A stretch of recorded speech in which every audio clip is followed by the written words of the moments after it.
Magical river long leg काऊ।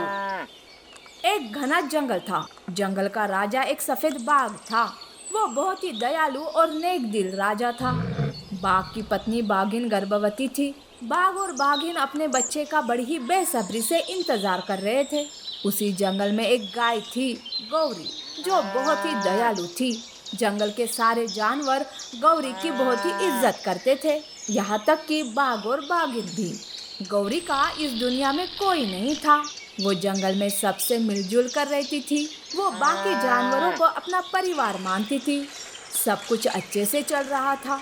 अचानक एक दिन जंगल में एक खूंखार काला चीता कई दूर जंगल से उस जंगल में आता है। वो बहुत ही निर्दयी और जालिम था। वो जंगल में आते ही जानवरों का शिकार करने लगा। धीरे धीरे उसका शिकार बढ़ता गया। एक दिन उसकी नजर बाघ और बाघिन पर पड़ती है। वो उन दोनों को देख अपने मन में सोचता है, अरे वाह, इनके तो बड़े ठाट बाट है। काश मैं इनकी जगह होता तो ये सारा जंगल मेरा गुलाम होता। बिना मेहनत के बैठे बिठाए भोजन मिल जाता। चलो कोई बात नहीं, मैं मौका देखकर इस बाघ और बाघिन को मार डालूंगा और फिर मैं इस जंगल का राजा बनकर इस पर राज करूंगा। यूं काला चीता मौके के इंतजार में था कि कब बाघ को मार सके। काले चीते की वजह से जंगल में दहशत का माहौल छा गया था। जंगल के सारे जानवर काले चीते के आतंक से डरे और सहमे से थे। एक दिन हिरन और बंदर गौरी से कहते हैं, गौरी बहन, तुम्हें कुछ पता भी है कि नहीं, जंगल में क्या हो रहा है? अरे क्या हुआ जिसका मुझे पता नहीं? जंगल में एक खूंखार काला चीता आया है जो बड़ी ही बेरहमी से जंगल के जानवरों का शिकार कर रहा है।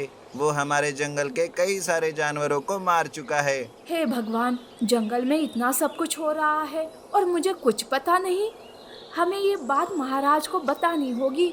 वो जरूर उस खूंखार चीते का कुछ ना कुछ करेंगे। यूं वो तीनों बाघ के पास जाने लगते हैं और दूसरी ओर बाघ बाघिन से, बागिन, मैं तालाब के पास पानी पीने जा रहा हूँ। तुम अपना ख्याल रखना, मैं जल्दी वापस आऊंगा। ये कहकर बाघ तालाब के पास पानी पीने चला जाता है। बाघ तालाब के पास पानी पी रहा था कि पीछे से काला चीता उसे देख लेता है और मन ही मन सोचता है, अरे वाह, यही मौका है इस बाघ को मारने का। ये सोचकर काला चीता बाघ पर पीछे से हमला करता है। अचानक हुए हमले से बाघ चौंक जाता है। वो काले चीते पर पलटवार भी नहीं कर पाता और वो वहीं मर जाता है। ये सब उधर से गुजर रहे गौरी, बंदर और हिरन देख लेते हैं। हे भगवान, ये क्या हो गया? इस जालिम ने हमारे महाराज की हत्या कर दी। चलो, हम ये बात तुरंत बाघिन को बताते हैं। यूं वो तीनों भागते हुए बाघिन के पास जाते हैं। तभी बाघिन एक सुंदर से सफेद बाघ के बच्चे को जन्म दे चुकी थी। बाघिन गौरी को देखकर कहती है, अरे गौरी, आओ आओ, देखो मेरा बच्चा कैसा है। ये हूबहू महाराज की तरह दिख रहा है ना? गौरी, हिरन और बंदर रो रहे थे। ये देख बाघिन कहती है, अरे क्या हुआ, क्यों तुम रो रहे हो? सब ठीक तो है ना? हिरन, हिरन तुम बताओ क्या बात है? हिरन सारी बात बाघिन को बताती है। ये सुनते ही बाघिन एकदम से सदमे में चली जाती है और उसकी मौत हो जाती है। कि दूसरी ओर काला चीता बाघिन को ढूंढते हुए उसकी ओर आ रहा था। ये देख गौरी तुरंत बाघिन के बच्चे को लेकर वहां से भाग जाती है। हिरन और बंदर भी वहां से भाग जाते हैं। काला चीता बाघिन को देखकर कहता है, लगता है आज मेरा दिन बहुत अच्छा है। मुझे इसे मारने की जरूरत ही नहीं पड़ी। बेचारी लगता है अपने पति की मौत का पता चलते ही मर गई। चलो अच्छा हुआ, अब इस जंगल का राजा मैं हूँ। यूं काला चीता अपने आप को जंगल का राजा घोषित करता है और जंगल के जानवरों पर जुल्म करने लगता है। जंगल में हाहाकार मच गया था। गौरी बाघिन के बच्चे को लेकर काफी दूर चली जाती है। बाघिन का बच्चा भूख के मारे रो रहा था। गौरी उसे अपना दूध पिलाती है। गौरी एक नदी के किनारे बाघिन के बच्चे को देखकर रो रही थी। अब मैं क्या करूं? कैसे इस मासूम बच्चे की रक्षा करूं? उधर वो शैतानी काला चीता जंगल में तबाही मचा रहा है। हे भगवान, हमारी रक्षा करो। गौरी रो रही थी कि तभी उस नदी में से एक आवाज आती है। गौरी आवाज को सुनकर चौंक जाती है। कौन है? कोई दिखाई क्यों नहीं दे रहा है?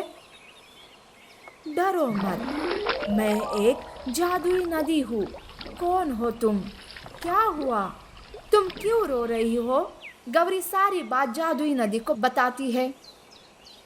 गौरी, मैं तुम्हें एक जादुई शक्ति देती हूँ जिससे तुम उस शैतानी काले चीते को मार सकती हो।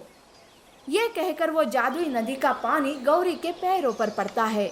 जैसे ही गौरी के पैरों पर वो पानी पड़ता है, गौरी के पैर लंबे हो जाते हैं। ये देख गौरी चौंक जाती है। गौरी जादुई नदी का धन्यवाद करती है और बाघिन के बच्चे को लेकर वापस जंगल आती है। जंगल के जानवर और काला चीता लंबे पैरों वाली गौरी को देखकर आश्चर्यचकित होते हैं। अरे ओ गाय, तुम इतनी अजीब क्यों हो? ये तुम्हारे पैर इतने लंबे क्यों है? अरे ओ काले चीते, तूने हमारे महाराज को मारकर अच्छा नहीं किया। अब तेरा अंत आ गया है। अपनी आखिरी सांसें गिन ले। ये सुनकर काला चीता हंसने लगता है। तो क्या तू मुझे मारेगी? गौरी अपने लंबे पैरों से काले चीते को मार मार कर उसका बुरा हाल कर देती है।